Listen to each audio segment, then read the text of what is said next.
Test সিরিজে দেশের বাইরে বাংলাদেশের জয় রয়েছে জিম্বাবুয়ের বিপক্ষে আর 2009 সালে তৃতীয় সারির ওয়েস্ট ইন্ডিজ দলের বিপক্ষে। এবার পূর্ণ শক্তির বাংলাদেশের বিপক্ষে প্রথমবারের মতো সিরিজ জয়ের সুবর্ণ সুযোগ টাইগারদের সামনে।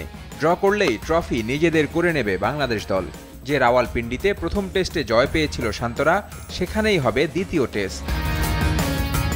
পিচ ও পাকিস্তানের একাদশ দুটোতেই পরিবর্তন এক প্রকার নিশ্চিত। সিমিং উইকেট বানিয়ে সুবিধা নেওয়ার লক্ষ্য স্বাগতিকদের। এরই মধ্যে 12 সদস্যের দল ঘোষণা করেছে পাকিস্তান। প্রথম টেস্টের দল থেকে বাদ পড়েছেন শাহিন শাহ আফ্রিদি।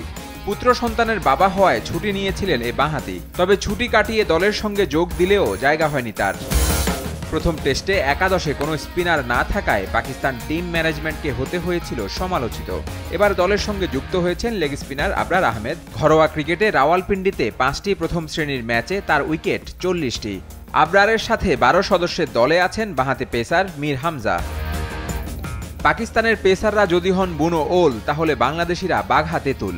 হাসান মাহমুদ, শরীফুল, নাহিদ রানাদের সামনে গত ম্যাচেই ভুগতে হয়েছে পাকিস্তানি ব্যাটারদের। এই ম্যাচেও টাইগার পেসারদের নিতে হবে বড় দায়িত্ব।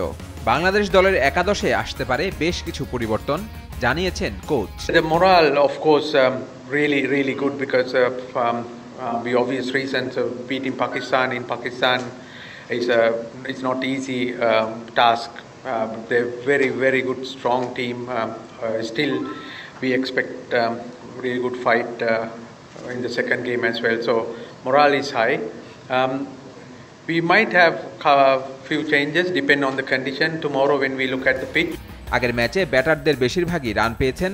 এবার জাকির হাসান, নাজমুল শান্ত, সাকিবের ব্যাট হাতে জ্বলে ওঠার অপেক্ষা। আগের টেস্টে 191 রানের মহাকাব্যিক এক ইনিংস খেলে ম্যাচের ভিত গড়ে দিয়েছিলেন মুশফিক। আইসিসির ব্যাটারদের র্যাঙ্কিংয়ে ক্যারিয়ার সেরা 17 নম্বরে উঠে এসেছেন মিস্টার ডিপেন্ডেবল। ইতিহাস গড়তে হলে অনন্য কিছুই করে দেখাতে হবে টিম টাইগারকে। তার জন্য অনুকূল এক পরিবেশই পাচ্ছেন ক্রিকেটাররা।